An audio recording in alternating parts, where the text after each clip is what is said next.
भारत के पड़ोसी देश नेपाल में हिंदुत्व की राजनीति अपनी जड़ें जमा रही है। नेपाल में हिंदू आबादी तकरीबन 80% है, जबकि मुस्लिम आबादी सिर्फ 5% है। ऐसे में लाजमी है कि इसका असर मुसलमानों पर भी होगा।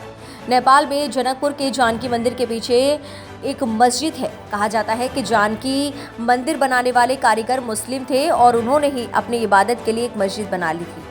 मुसलमानों के लिए जानकी मंदिर का दरवाज़ा कभी बंद नहीं हुआ और ना ही मुसलमानों को कभी लगा कि ये किसी अनजान मजहब का मंदिर है। एक वक्त था जब जानकी मंदिर के भंडारे में मुसलमान काम किया करते थे और मुहर्रम का ताज़िया जानकी मंदिर के कैंपस में ही बनता था। लेकिन अब जानकी मंदिर और मस्जिद के बीच की दूरी बढ़ गई है। मंदिर और मस्जिद के बीच एक दीवार खड़ी कर दी गई है। अब सईद मोमिन और मोहम्मद इदरीस की पीढ़ी खत्म हो चुकी है। विवाह पंचमी में अब अयोध्या से भी बारात आने लगी है। ये बारात अब स्थानीय से अंतर्राष्ट्रीय बन गई है और उतनी ही सियासी 2018 में उत्तर प्रदेश के मुख्यमंत्री योगी आदित्यनाथ जनकपुर बारात लेकर पहुंचे थे। योगी के एंट्री के बाद जनक विवाह में सईद मोमिन और मोहम्मद इदरीस के लिए बहुत कम जगह बची। 2014 में भारत में नरेंद्र मोदी के प्रधानमंत्री बनने के बाद नेपाल पर गहरा असर पड़ा।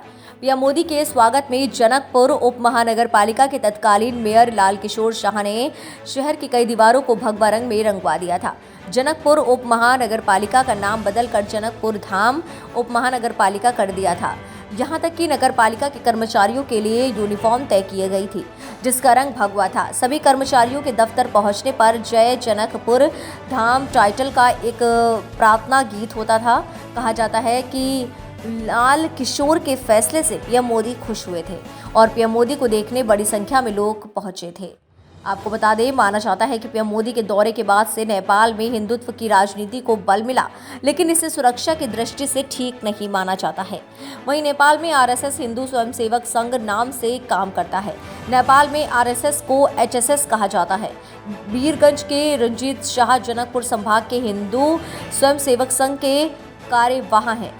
रंजीत शाह ने नेपाल में मधेसियों और पहाड़ियों की लड़ाई, भारत और नेपाल के बीच सीमा विवाद के साथ तमाम समस्याओं के लिए मुसलमानों को जिम्मेदार ठहराया। कहा कि इस इलाके में मुस्लिम समाज के लोग बहुत कम थे, लेकिन पिछले 10 सालों में इनकी संख्या 400% बढ़ी। नेपाल की नागरिकता का दुरुपयोग सबसे ज़्यादा यही लोग कर रहे हैं। इसके लिए उन्होंने संघ के इंटरनल सर्वे का हवाला देते हैं और नेपाल को फिर से हिंदू राष्ट्र बनाने की बात कही।